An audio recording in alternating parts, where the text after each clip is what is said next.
Hello everybody.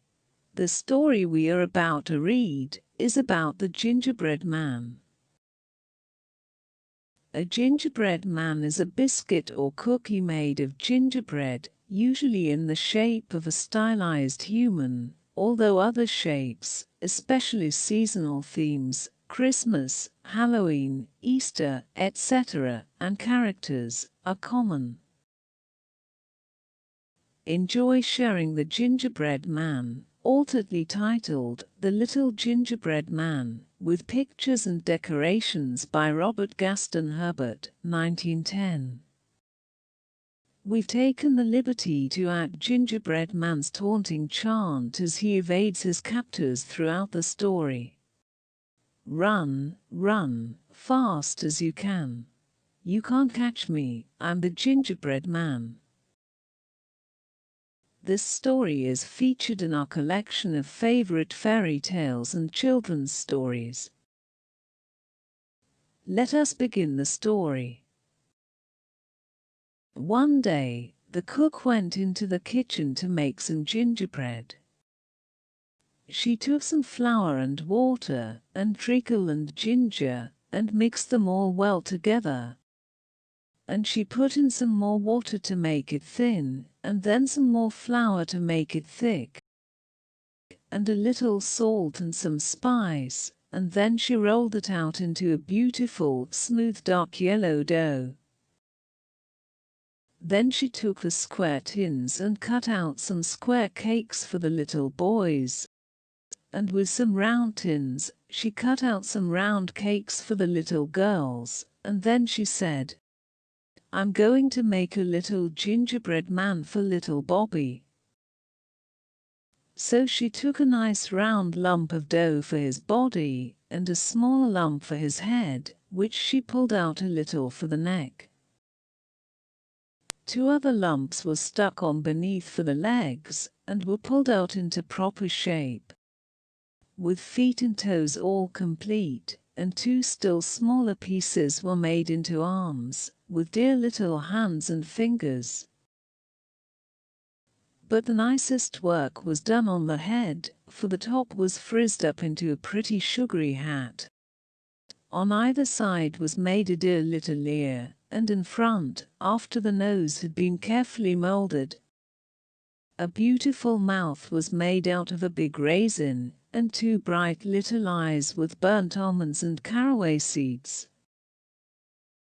Then the gingerbread man was finished ready for baking, and a very jolly little man he was. In fact, he looked so sly that the cook was afraid he was plotting some mischief. And when the batter was ready for the oven, she put in the square cakes, and she put in the round cakes, and then she put in the little gingerbread man in a far back corner, where he couldn't get away in a hurry. Then she went up to sweep the parlor, and she swept till the clock struck 12, when she dropped her broom in a hurry, and exclaiming, "Lawks, the gingerbread will be all baked to a cinder," she ran down into the kitchen, and threw open the oven door. And the square cakes were all done, nice and hard and brown, and the round cakes were all done, nice and hard and brown, and the gingerbread man was all done too, nice and hard and brown. And he was standing up in his corner, with his little caraway seed eyes sparkling, and his raisin mouth bubbling over with mischief, while he waited for the oven door to be opened. The instant the door was opened, with a hop, skip, and a jump, he went right over the square cakes and the round cakes, and over the cook's arm. And before she could say Jack Robinson, he was running across the kitchen floor, as fast as his little legs would carry him, towards the back door, which was standing wide open, and through which he could see the garden path. Run, run, fast as you can. You can't catch me, I'm the gingerbread man. The old cook turned round as fast as she could, which wasn't very fast, for she was rather a heavy woman, and she had been quite taken by surprise. And she saw lying right across the doorway, fast asleep in the sun, old Mouser, the cat. "Mouser, Mouser," she cried, "stop the gingerbread man. I want him for little Bobby."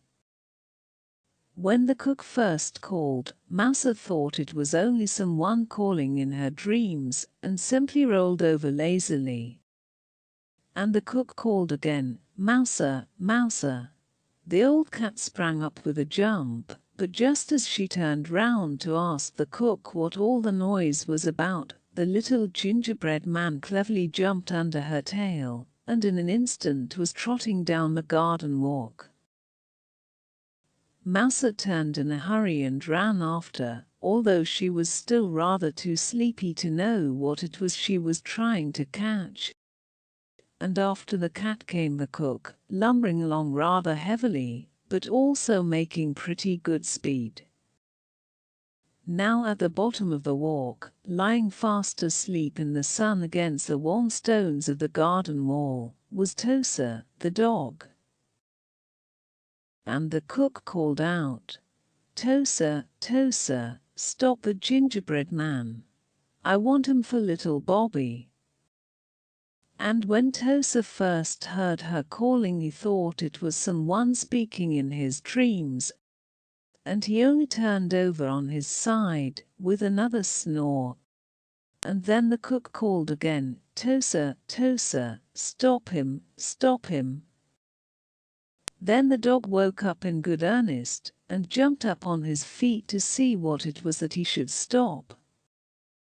But just as the dog jumped up, the little gingerbread man, who had been watching for the chance, quietly slipped between his legs and climbed up on the top of the stone wall, so that Tosa saw nothing but the cat running towards him down the walk, and behind the cat the cook, now quite out of breath. "Run, run, fast as you can. You can't catch me, I'm the gingerbread man." He thought at once that the cat must have stolen something, and that it was the cat the cook wanted him to stop.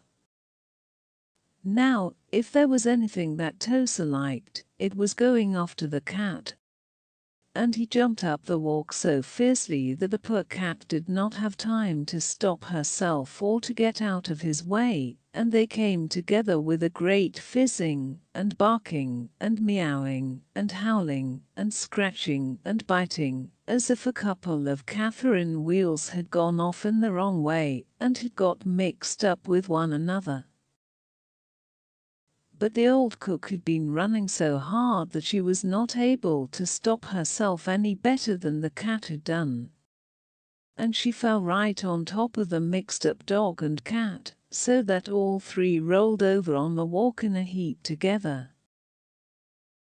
And the cat scratched whichever came nearest, whether it was a piece of the dog or of the cook. And the dog bit at whatever came nearest, whether it was a piece of the cat or of the cook, so that the poor cook was badly pummeled on both sides. Meanwhile, the gingerbread man had climbed up on the garden wall, and stood on the top with his hands in his pockets, looking at the scrimmage, and laughing till the tears ran down from his little caraway-seed eyes, and his raisin mouth was bubbling all over with fun. "Run, run, fast as you can. You can't catch me, I'm the gingerbread man." After a little while, the cat managed to pull herself out from under the cook and the dog, and a very cast-down and crumpled-up looking cat she was. She had had enough of hunting gingerbread men, and she crept back to the kitchen to repair damages. The dog, who was very cross because his face had been badly scratched, let go of the cook, and at last, catching sight of the gingerbread man, made a bolt for the garden wall. The cook picked herself up, and although her face was also badly scratched and her dress was torn, She was determined to see the end of the chase, and she followed after the dog, though this time more slowly. When the gingerbread man saw the dog coming, he jumped down on the farther side of the wall and began running across the field. Now in the middle of the field was a tree, and at the foot of the tree was lying Jocko, the monkey. He wasn't asleep, monkeys never are, and when he saw the little man running across the field and heard the cook calling, "Jocko, Jocko, stop a gingerbread man," he at once gave one big jump. But he jumped so fast and so far that he went right over the gingerbread man. And as luck would have it, he came down on the back of Tosa, the dog, who had just scrambled over the wall, and whom he had not before noticed. Tosa was naturally taken by surprise, but he turned his head around and promptly bit off the end of the monkey's tail, and Jocko quickly jumped off again, chattering his indignation. Meanwhile, the gingerbread man had got to the bottom of the tree and was saying to himself, "Now, I know the dog can't climb a tree, and I don't believe the old cook can climb a tree, and as for the monkey I'm not sure, for I've never seen a monkey before, but I'm going up." So he pulled himself up hand over hand until he had got to the topmost branch. "Climb, climb, fast as you can. You can't catch me, I'm the gingerbread man."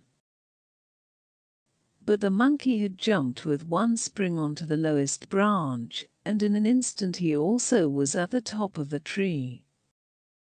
The gingerbread man crawled out to the furthermost end of the branch and hung by one hand, but the monkey swung himself under the branch, and stretching out his long arm, he pulled the gingerbread man in.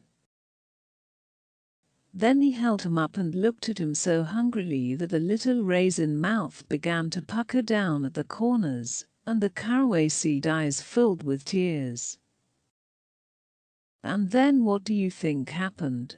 Why, little Bobby himself came running up. He had been taking his noonday nap upstairs, and in his dreams it seemed as if he kept hearing people call little Bobby, until finally he jumped up with a start and was so sure that someone was calling him that he ran downstairs without even waiting to put on his shoes. As he came down, he could see through a window in the field beyond the garden the cook and the dog and the monkey, and could even hear the barking of Tosa and the chattering of Jocko. He scampered down the walk, with his little bare feet pattering against the warm gravel, climbed over the wall, and in a few seconds arrived under the tree, just as Jocko was holding up the poor little gingerbread man. "Drop it, Jocko!" cried Bobby, and drop it Jocko did, for he always had to mind Bobby. He dropped it so straight that the gingerbread man fell right into Bobby's uplifted pinafore. Then Bobby held him up and looked at him, and the little raisin mouth puckered down lower than ever, and the tears ran right out of the caraway seed eyes. But Bobby was too hungry to mind gingerbread tears, and he gave one big bite and swallowed down both legs and a piece of the body. "Oh," said the gingerbread man, "I'm 1/3 gone." Bobby gave a second bite and swallowed the rest of the body and the arms. "Oh," said the gingerbread man, "I'm 2/3 gone." Bobby gave a third bite and gulped down the head. "Oh," said the gingerbread man, "I'm all gone." And so he was. And that is the tale of the gingerbread man. The end. Ready for more yummy stories? Visit our collection of Foodie Stories for kids. I hope you enjoyed reading with me. Until next time. Goodbye.